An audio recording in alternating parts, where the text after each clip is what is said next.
Hey musicians and composers, welcome back to the channel. As a budding and growing composer, running rehearsals effectively may seem alien and even irrelevant in the early stages of your career.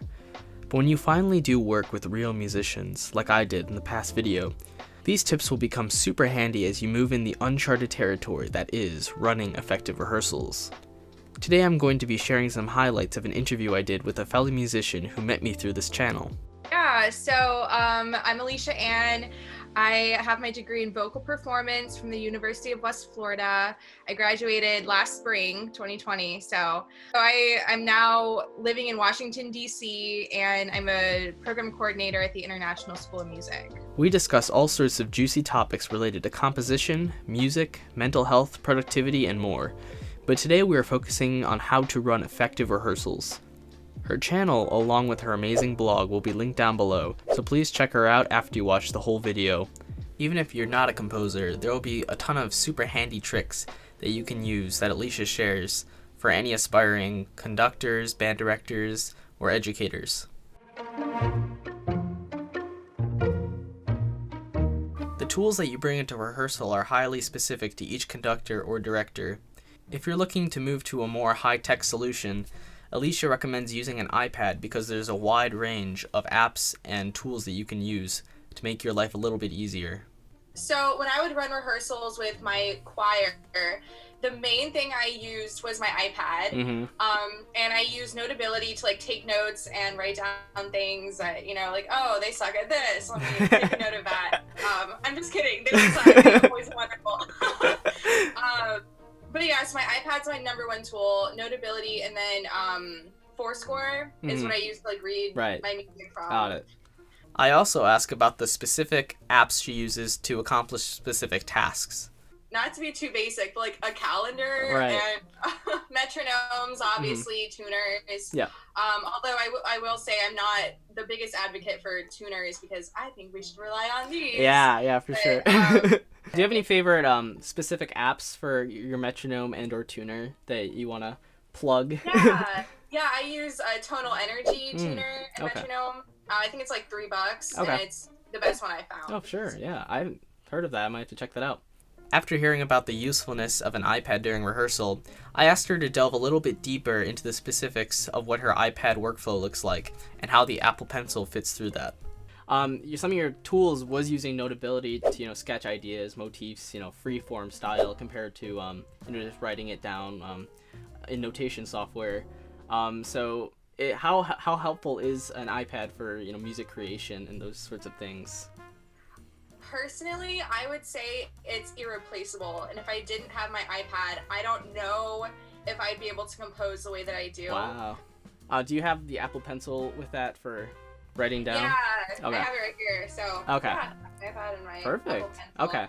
Because you don't have to on a keyboard, you're so limited, and you can only do what the typing keys let you do. Yeah. But our brain doesn't work as a keyboard. It works more visually. So I'm really glad I went with the Apple Pencil. Oh, absolutely. If you see my most recent composer vlog video, I ran some rehearsals with real musicians, and I struggled to find the right way to behave on the podium. So how do you convey criticism without sounding harsh or condescending? This was her take on that. Yeah, this is a really, really good question. And I remember my first rehearsal as a director, it was at a church. And so they weren't professional musicians. They weren't into it the way I was. And I'm a very passionate person. And so I realized very quickly that not only is it our relationship needs to be have a solid ground so that they don't take what I say, criticisms or whatever, the wrong way. But also, the focus needs to shift in my eyes. My job as a director is not to make them make great music because people are more than just their talent and their skill. And so, really digesting, it took me a few weeks to change my focus from I'm gonna make this the best choir ever, they're gonna sound amazing, to these are real people with real emotions, and that is more important than the music. There are ways, I've actually learned in my new job now that psychologically when you're trying to get something from someone. For example, you want your choir to sound better. There's ways to frame it so that they feel like that they're coming up with the idea. Yeah. And so it's not like, oh, I'm telling you to do this. It's more of like an internal, like, I want to do this. I'm coming up with this, and this is going to make me better. Oh, for sure. Yeah. After learning about professionalism on the podium, I had to ask, how do you deal with, quote, hecklers while you're running rehearsals? My experience with this, I taught at a high school when I was straight out of high school. Mm-hmm. So like the following year, and it was really hard being so close to their age, and then having to like be the authority figure and stuff. The way I handled it at first was to like assert myself and be like, that's not okay. Like, hey, don't do that. You're disrupting rehearsal. Mm-hmm. I found out very quickly that this is not the best way to handle it. Right. So ignoring it goes a long way if you just like pretend it's not there. Mm-hmm. The best thing, if possible, is to get the heckler on your side. Right. And, yeah. So that if you're like friends with them, and if they respect you, yeah. and their influence and their, I don't know, like their disruptions, for lack of a better word, Mm-hmm. You can control them better when they respect you as a person. Now, naturally, this brings up the question of being too friendly versus too much professionalism. So where do you draw the line there? Now, this is what she thought about that. I personally err on the side of being professional with them, especially when you're that close in age. You're not their friend, and you're not supposed to be their friend, and so, like, I think in everything with life, if you get too close and you don't have those boundaries of, just respecting each other in a more professional way, then things can get really messy really fast without even meaning to. Yeah, for sure. So at this point in the discussion, we get into the specifics about rehearsals. So growing up, I never really cared much for intonation or tuning my instrument. With piano being my primary instrument, I really didn't need to proactively think about tuning before I played each time. And even during high school when I played clarinet and then bass clarinet, I was pretty lazy with tuning and I didn't really think twice about it. Now listening back to my playing in high school, it sounded awful just because I was out of tune for most of it. Now being a budding conductor and composer, intonation is the forefront of my mind when I run rehearsals, and Alicia agrees. So there's a couple different ways to handle this. I'm extremely sensitive to intonation and making sure things are in tune. So those are one of the things that I value the most. Because of that, in every rehearsal that I conduct, or even with private lessons, like when I'm teaching or something, ear training and things like that, like the fundamental of that is a big part of what I do. So even before we're like in the middle of a big piece and it's like, oh my gosh, this is so out of tune, in the warm-ups or something, we will go over ways to train the ears and like to play in tune with the people next to you and within your section, things like that. So yeah, it's not a matter of like meeting the problem when it comes, but instead proactively solving the problem before you have it. Right. Okay. Now in a similar fashion, I asked her about how to resolve rhythmic issues and staying locked into the tempo that the conductor gives. In my most recent string quartet work, there was a quick syncopated section that I had to use a metronome to keep everyone locked in with. But Alicia shared some useful tips that I might have overlooked when I was running my own rehearsals. But in terms of just like locking in, is, having a metronome that everyone can hear, is that a useful strategy in your experience?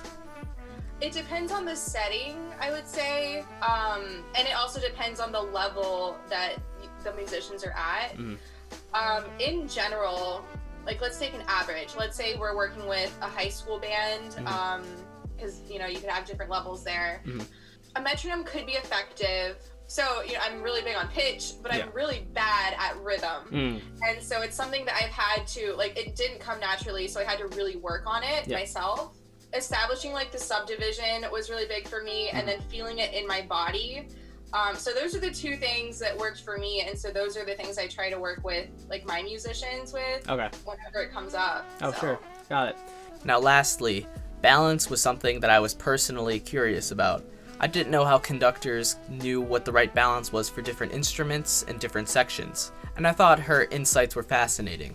Yeah, so this comes with experience, and it not necessarily like being on the podium and like being able to play with those things, but instead knowing what you want to hear before you can hear it, if that makes Yeah. sense. So yeah, listening to recordings obviously aren't the best, but it's all we can really do right now. So listen to it and like analyze what about this sonority sounds good to me. And I had a clinician once in high school who did this exercise where start with the lowest instrument. I think this is standard, so maybe you have experience with it. But he started with like the tubas, and then so they would play, and then the trombones and euphoniums. He would say, "Okay, fit your sound inside of this sound." Yeah. Tubas, and then we went all the way around, and the way it transformed how we sounded as an ensemble was so mind-blowing to me. Like as a trumpet player, just like, whoa, we sound so different. So that's a tool I've kept in my pocket and I use with bands. So. Oh, fantastic. Yeah. Thanks for watching this video on running effective rehearsals. It was an honor to have our first guest on this channel, so please check out Alicia's channel down below, along with her blog, as she's making similar videos on composing, music, productivity, and more. And we talked about a whole range of other topics from productivity to mental health, networking, entrepreneurship, effective practice techniques, and more. So look out for a future video on those topics. And the best way to stay up to date is to subscribe and to click that notification bell so you get all of the latest videos right in your feed. I upload insightful videos on both composing and productivity, so if you find that topic very appealing to you, go ahead and subscribe. Anyways, thanks for watching and keep writing.